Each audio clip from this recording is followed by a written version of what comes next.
Welcome to Masai Mara. Mara is a national or game reserve. This means that other than the national park, a reserve basically means a stretching land, and it's also owned by the local community. In this case, it's the Maasai community who are locally found here.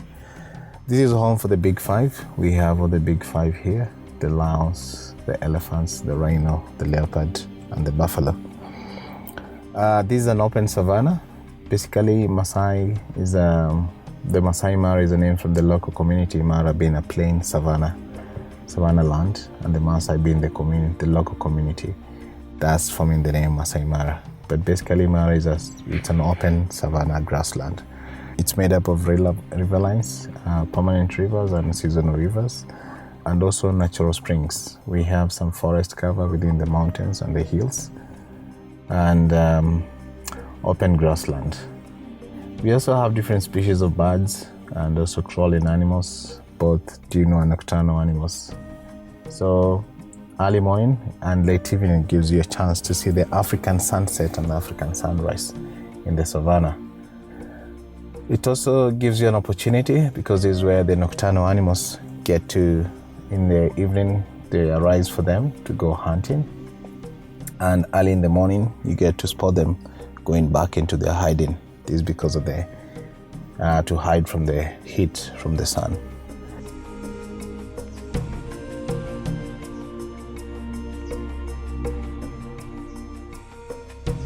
Welcome to Tipilikwani Mara Camp. As I said, my name is Theo Shumwe.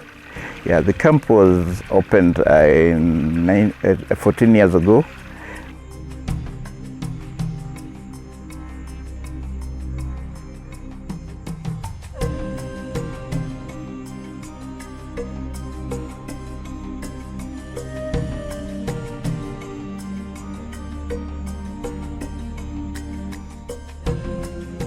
And it has a total of 20 tents. Yeah, we have 16 twins and 4 double beds. So, and they're all luxurious kind of accommodation. So anybody who is allocated a room in the camp is assured of comfort and luxury.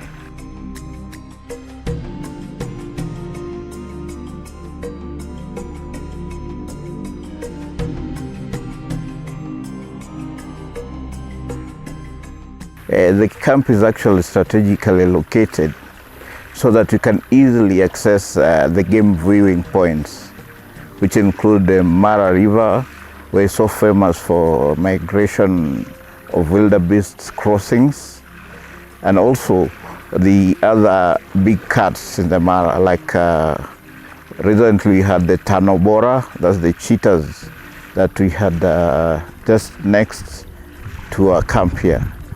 We also have the lions, which occasionally come as close as the Talek River.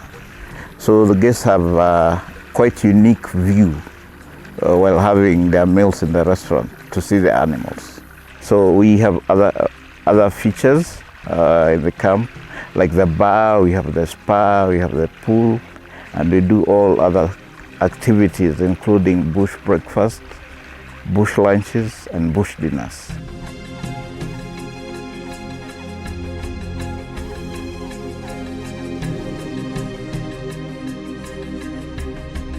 So I'm really looking forward to hosting you at Tipilikwani Mara Camp. And any guests who like to make a booking at Tipilikwani Mara Camp, I would encourage you to make your bookings through the Crowned Eagles, and wishing you the best.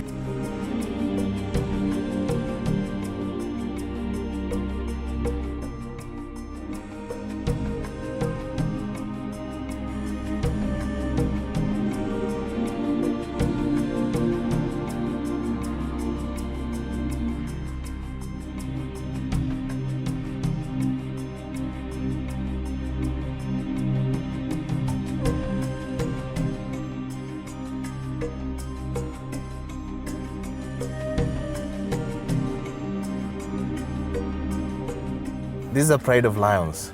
So basically in a pride we can have up to 4 males with dominant ones, okay? Like the two that we are looking at, these are the dominant in this pride. And you have seen the female partners with the young, the cubs. But as you noticed, we have smaller cubs and a bit older cubs. This meaning that they were born at a different timing. So these lions are territorial animals. They mark the territory. The territory can go up to around 2 to 20 acres. They roam around the territory, and the males, they go marking the territory. So the males, these are the two dominant in this family, and we can always tell if they're young males or older males by looking at the mane. The darker the mane, the older the lions they are. You mentioned about the nocturnal and the diurnal animals. These are nocturnals. That's why you see they're getting active now, because the sun has gone down and now it's time to go hunting.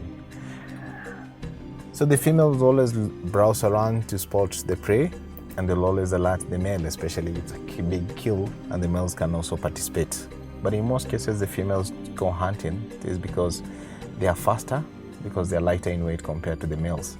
But it doesn't mean that the males can't hunt for themselves. The males too, they can hunt for themselves. So during their mating season or their mating time, they'll always separate with the female partners. They go for mating for like 7 to around 14 days. And when they're done, they reunite with their family. They're gonna chill, or they're gonna wait for 3.5, which is the gestation period for the females. And then the females are ready to give birth. Then they'll also separate themselves with a bigger pride, but they will still be within the territory. They go look for a safer place to go give birth. This is basically because the babies or the cubs are vulnerable to the males. Some males will tend to kill young babies or young cubs, especially if they're males. This is because of the dominance, because of competition. Thus, the females separate themselves, go give birth, and stick around away from the males for some time. And when the baby, the eyes are open and they're ready, they get strong a bit, then they're going to be introduced to the big pride, especially the male. Unfortunately, if a male from another pride come to challenge the dominant males in this territory, then there is a very likelihood that the babies or the male cubs are going to be killed by the male who is trying to take over. But this ensues or calls for a very tough war between the males and the females.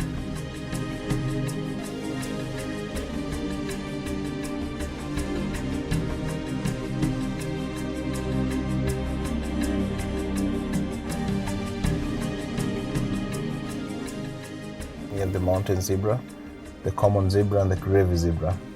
So these ones we call them the common zebra or the battles because you find them in the south and in the north. If you go to the northern part, we have the gravy. The gravy, they're only found in the north. You cannot find them in the south of the equator. But these ones, you can also find them in the north of the equator. That's why we call them the common zebras. They also have dominant males in the family units, and they're equally aggressive. They bite and kick. That's how they defend themselves.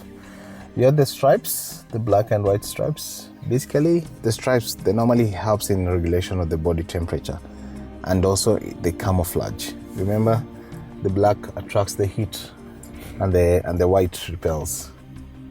So these ones also help in camouflage. Whenever the predator chases them, then the black and white kind to confuse them. So it also helps in camouflaging. They're normally hunted mostly by the lions, and the baby zebras are hunted by the leopards or cheetah. So the gravy ones, then they don't have the stripes all the way down the belly. They're only halfway the belly, and they're also slightly bigger than this one.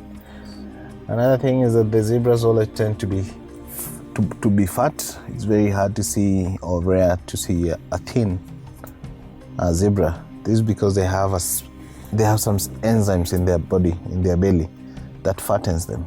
That's why you see they're always fat. And this one also makes them fat a lot. If you stay close to the zebras, you can always hear them fatting. Basically, those are because of the enzymes inside their body.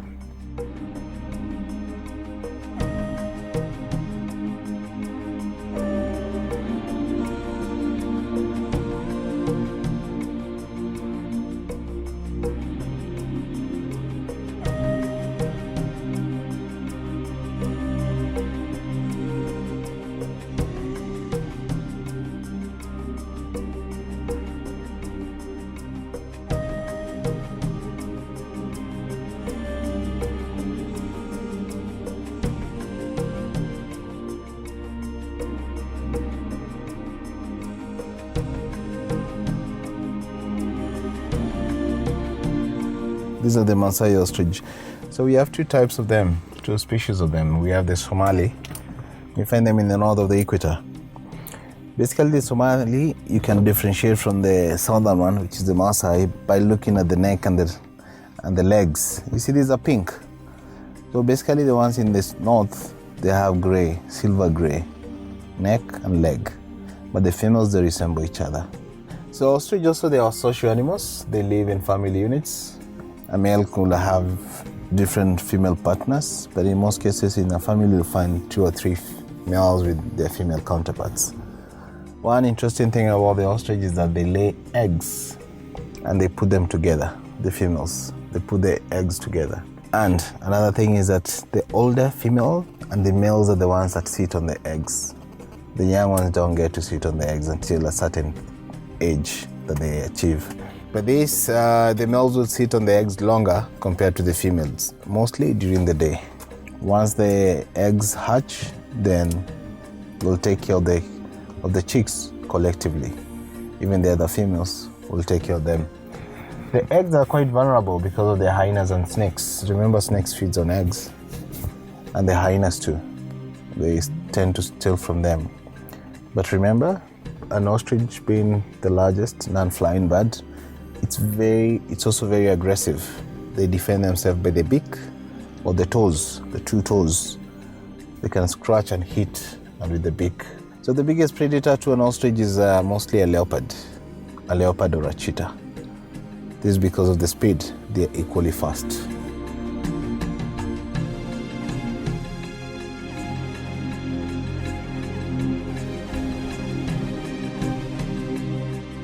So these are two females, Masai giraffes. Basically, the Masai giraffes are found in the south of the equator. We have them in Masai Mara and Amboseli, going all the way down to Savo. So one thing about them is that they're the tallest, standing at around 18 feet, and they're ruminant. That's why you can see both of them chewing. So they're ruminant, which means they chew the cud. Okay. They roam freely in the savanna, feeding mostly on the shrubs because they're browsers. One difference that is easily visible between the male and the females is that the males tend to be darker, especially when they get older. The young ones tend also to be darker but lighter. The stripes in between the patterns tend to be more brighter.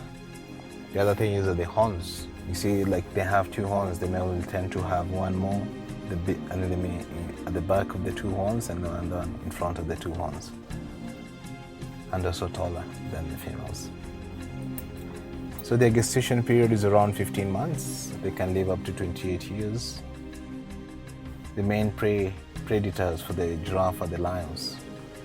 But also many years ago, men used to kill them for their skin, for trading. It's not an easy kill for any of the predators. Why? Because they defend themselves by the kicks. It said one kick of the giraffe can kill a lion instantly. But in most cases, they break their legs and that makes them vulnerable to the predators. Also at old age. Okay? So they give birth standing and the baby is born at around 6 feet. And within 10 to 15 minutes is able to stand up and start moving. So they live in families, and the families we call them a tower giraffe. And basically, they feed on the acacia trees and the croton trees within the Mara. So in Kenya, we have 3 types of them. We have the reticulated in the northern part, we have the Rothschild in the western part, and we have the Maasai in the southern. We differentiate them by the patterns, mostly the colors. So for these ones, we say they're irregular. For the Rothschild and Maasai, they kind of tend to resemble each other. But now the big difference is that the Rothschild, you see below the knee, for the Maasai, they have the patterns. For the Rothschild, it's purely white. Commonly, you find them at the giraffe center. We normally say they have put a white socks. So giraffe, they hardly bend their neck down. Mostly when probably quenching their thirst, drinking from the river or the ponds. This is because of the blood flow. If you hold them for long, then they suffocate. Okay? This is because of too much blood to the brain. Another thing is they have the largest heart and also the heaviest heart. Basically, this is because of the pumping of the blood from the heart to the brain. The neck of a giraffe is said to be relatively close to the neck of a human being in terms of the vertebrates.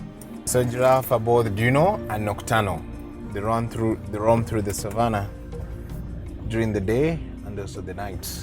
So basically we say they're browsers. This is because they feed from the shrubs and the trees. They pick on the leaves. The grazers, we have the buffaloes. This is because they feed on the grass and the cats, just like the domestic cows, okay? And also because of their mouth is adapted to that, picking the leaves. That's why they have the sharp pointed. The same thing that applies to the black rhinos. They are also browsers, unlike the white ones, which are grazers.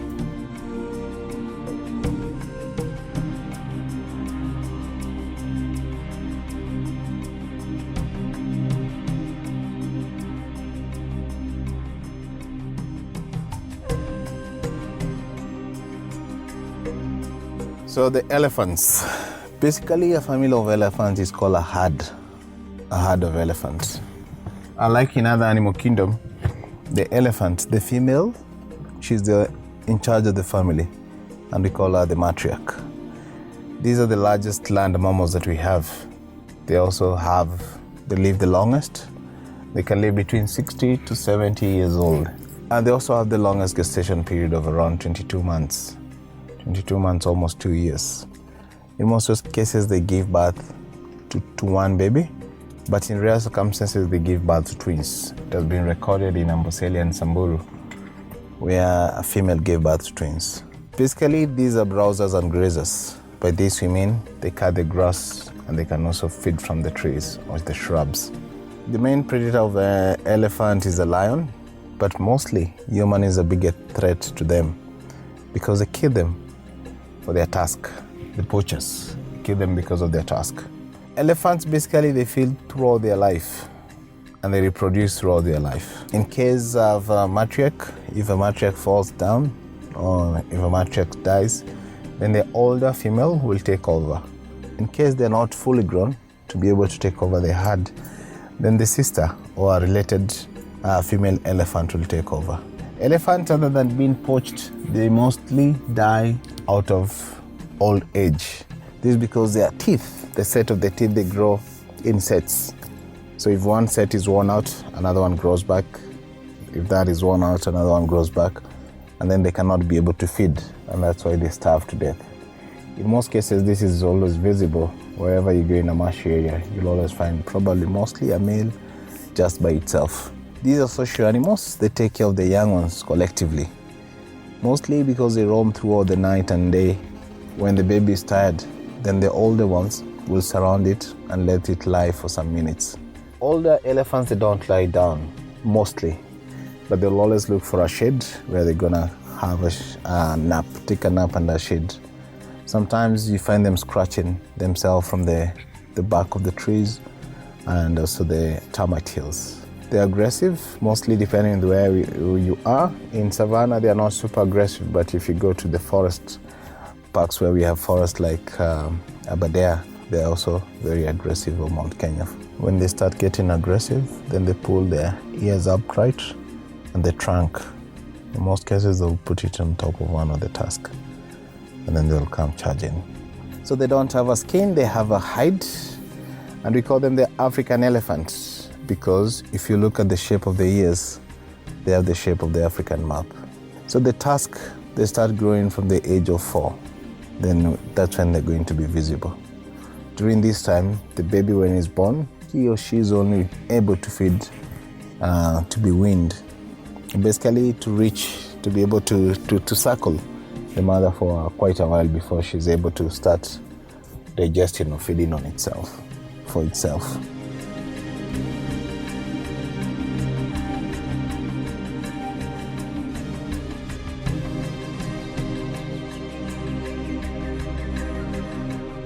So the buffalo, it's in the big 5. The ones that we're looking at, these are bachelor's herd. Normally what happens, the juvenile ones in the big herd, they challenge the dominant or they challenge the old males.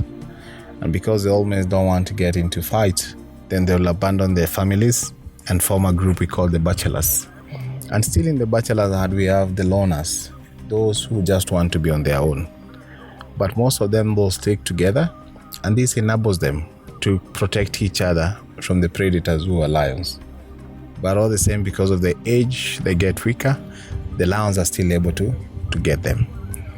So you can always differentiate a male from a female by basically looking at the horns. The horns of a male is well formed, the horns curve downwards and then upwards.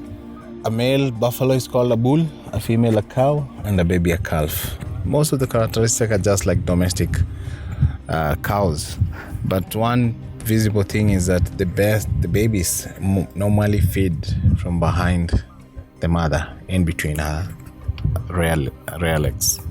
So another thing about the buffalo is that their gestation period is around 9 to 11 months, and their lifespan is between 25 to 40. So basically, one thing about wild animals and domesticated animals is that the ones in captivity, they tend to live longer than the ones in the wilderness. For this, maybe up to around 25 years and they're gone. It is because they are also preyed by other predators, But the ones in captivity, they are protected. And that's why we also see elephants, sometimes they can live more than 70 years. Their breeding is throughout the year. At least a female can give birth every year.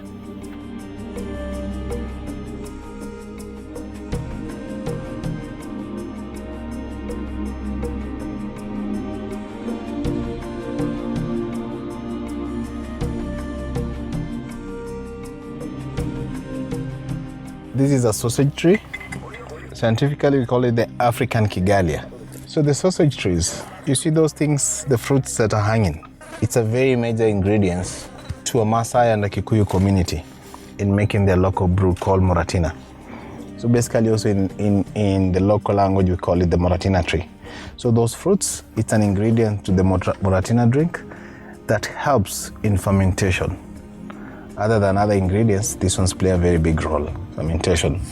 This sausage tree, it also provides home for the leopards. Basically because of the trunks and the branches, you see the way? It's easier for them to climb, and basically it's a nice place for them to rest and to take a nap. In most cases, the baby leopard will teach his baby to climb up using the sausage tree. Because from there, the baby will be confident and it has a lot of room and area within that tree. The fruits, they're also edible. In most cases, you can find the rhinos and also the elephants feeding on them. So at certain time, they all drop, they shed the leaves, it kind of tends to dry up and then it picks up. In other areas, sometimes the trunk are quite short and the lions are able to climb the tree, the sausage tree. So don't be surprised to come and find a lion on top of that sausage tree. The lions are not good tree climbers, but in such a situation like this where the trunk is it's bending, then it's easy for them to go up the tree. Why would the lions go up the tree? Mostly they'll go up the tree in areas where we have lots of insects, and sometimes it's a fly to avoid them.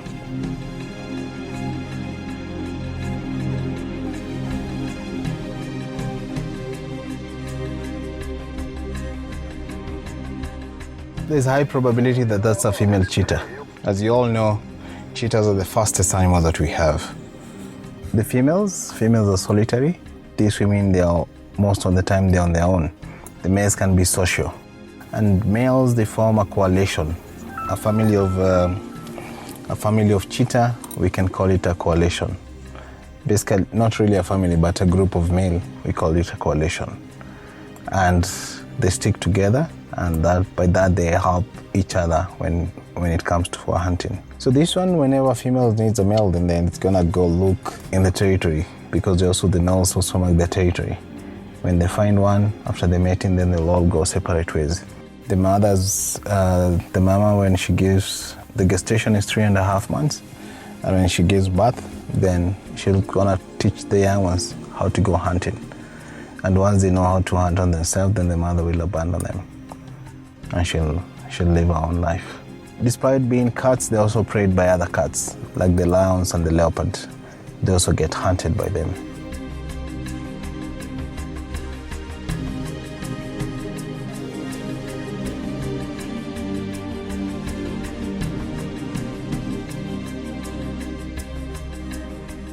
So the Thomson Gazelle are also polygamy. You can see them in family units. How you tell a male from the female is that both have horns, but the male's horns are longer than the female. But this is very visible with the impala.